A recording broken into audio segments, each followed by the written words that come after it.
Live from the world's capital markets, here are the latest financial headlines brought to you by News Factory. Hello and welcome to Monday's Daily Financial Review. Here's what's making the headlines in the markets today. The dollar-yen pair exploded 1.5% in the last session. The CCI is giving a positive signal. The Bitcoin-dollar pair exploded 1.4% in the last session. The stochastic indicator is giving a negative signal. The gold fell 0.9% against the dollar in the last trading session. The stochastic indicator is giving a positive signal.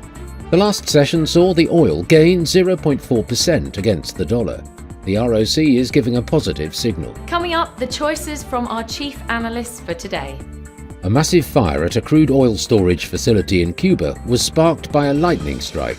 No deaths have been reported, but officials said in a statement that at least 67 people had been injured, including 3 critically, and 17 firefighters have gone missing.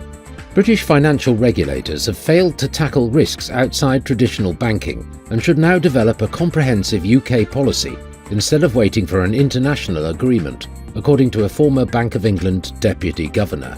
Overall sterling sentiment deteriorated after the Bank of England rate hike as recession warnings undermined confidence in the economic and currency outlook.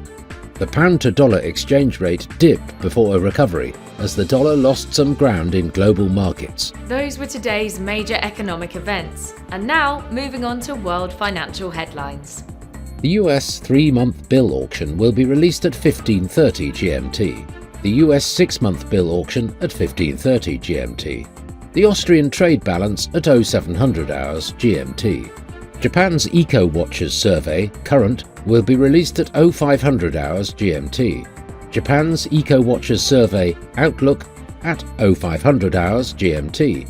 The UK's BRC like-for-like retail sales at 23 hours and 1 minute GMT. We hope that you've enjoyed Monday's financial review. On behalf of all of us here, we wish you a productive trading day. Be sure to join us tomorrow morning for the latest news and events from the financial markets.